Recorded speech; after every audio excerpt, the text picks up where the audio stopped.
mepet ya Pak ya, langsung saja ya. Untuk presentasi pertama, Pak Pri dulu deh mengawali. Bisa ya Pak Pri ya? Insya Allah Bu. Ya, silakan Pak Pri, 7 menit ya maksimal Pak Pri. Nanti saya akan kasih kode kalau memang sudah mendekati 7 menit atau sudah berakhir 7 menit ya Pak ya. Baik Bu. Ya, silakan Pak Pri. Saya siapkan dulu ininya. Oke. Ya, saya share screen ya Bu.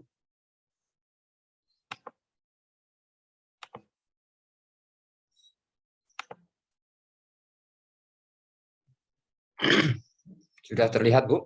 Sudah Pak. Oke. Baiklah. Sebelumnya Assalamualaikum warahmatullahi wabarakatuh. Yang terhormat Ibu dosen Margareta dan Ibu Emilia, guru pembimbing. Saya Prihartoro di sini akan menyampaikan rencana evaluasi yang saya akan presentasikan. Rencana evaluasi pelaksanaan aksi 1, meningkatkan motivasi belajar peserta didik melalui pembelajaran berbasis proyek pada mata pelajaran ilmu pengetahuan alam dan sosial, materi pembelajaran keseimbangan ekosistem, kelas 6 Sekolah Dasar Negeri 29 Brui. Yang pertama,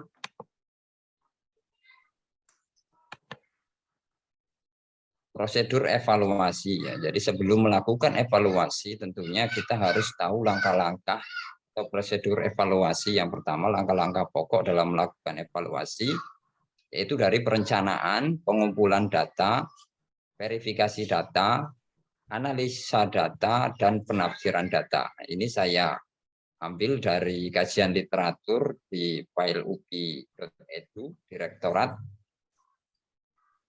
oleh Nunung Nur Syamsiah.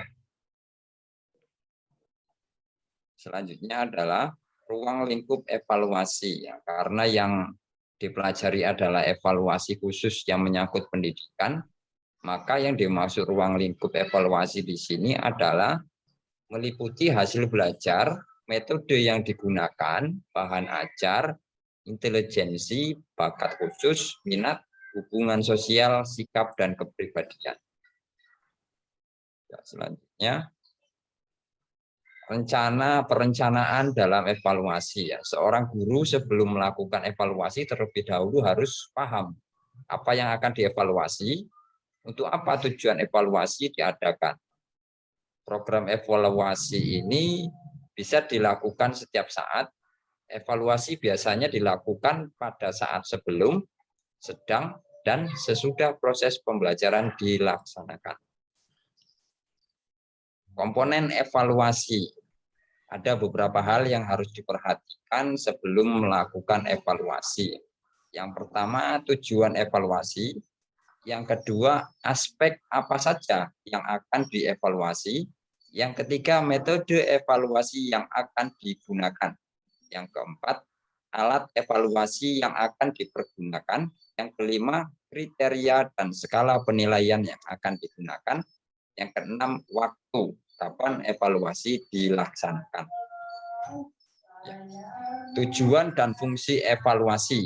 Menurut kajian literatur Febriana Rina, evaluasi pembelajaran Bumi Aksara tahun 2021, tujuan dan fungsi evaluasi.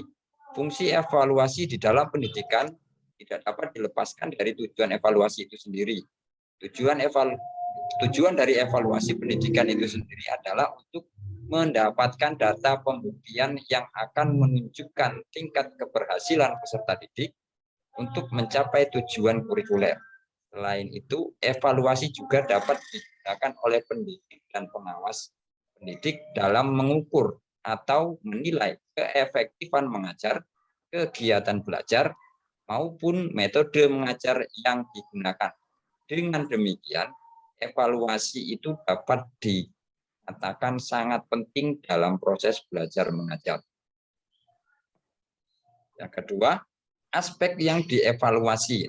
Aspek yang akan dievaluasi pada pelaksanaan pembelajaran berbasis proyek pada mata pelajaran ilmu pengetahuan alam dan sosial, materi pembelajaran keseimbangan ekosistem kelas 6 SD Negeri 29 Krui adalah satu, perencanaan pembelajaran. Jadi yang dievaluasi meliputi modul atau RPP, bahan ajar, media pembelajaran, dan penilaian pembelajaran. Yang kedua, keterlaksanaan pembelajaran. Jadi dalamnya ada kendala yang dihadapi dan upaya penyelesaian. Yang ketiga, hasil pembelajaran. Di aspek yang selanjutnya adalah hasil pembelajaran ini, capaian pembelajaran serta didik dari aspek sikap, aspek pengetahuan, dan aspek keterampilan. Yang selanjutnya yaitu metode evaluasi. Metode yang digunakan adalah yang pertama refleksi pembelajaran, yang kedua observasi, yang ketiga wawancara, yang keempat survei, dan yang kelima portofolio artefak hasil belajar peserta didik. Yang keenam, yang keempat alat evaluasi. Nah, alat evaluasi yang saya gunakan di sini adalah tabel refleksi pembelajaran, tabel observasi, tabel wawancara, formulir survei, tabel artefak hasil belajar peserta didik. Selanjutnya adalah kriteria dan skala penilaian yang akan digunakan. Kriteria dan skala yang digunakan dalam evaluasi harus jelas berdasarkan tujuan evaluasi. Selanjutnya, waktu evaluasi dilaksanakan. Evaluasi dilaksanakan pada saat kegiatan pembelajaran berlangsung. Setelah kegiatan pembelajaran dilaksanakan. Lampiran. Ini di sini saya lampirkan tabel contoh dari lembar refleksi pembelajaran. Dari nama mahasiswa, saya Prihantoro, kemudian nama sekolah SD Negeri 29 Krui. Di sini ada aspek-aspek kegiatan pembelajaran yang direfleksi melalui dari kegiatan apa yang belum dilaksanakan, kemudian kegiatan apa yang sudah dilaksanakan, kemudian upaya apa yang akan dilaksanakan untuk menindaklanjuti kegiatan yang belum dilaksanakan, kemudian upaya apa yang akan dilakukan setelah kegiatan pembelajaran ini dilaksanakan. Demikian Ibu yang bisa saya sampaikan dari penyampaian saya pada saat ini. Proses penyusunan rencana evaluasi yang saya lakukan melalui dari awal sampai akhir, dari perencanaan, prosesnya, kemudian lampiran data-data yang dibutuhkan. Demikian pemaparan dari saya akhiri. Wassalamualaikum warahmatullahi wabarakatuh. Waalaikumsalam warahmatullahi wabarakatuh. Terima kasih Pak Pri.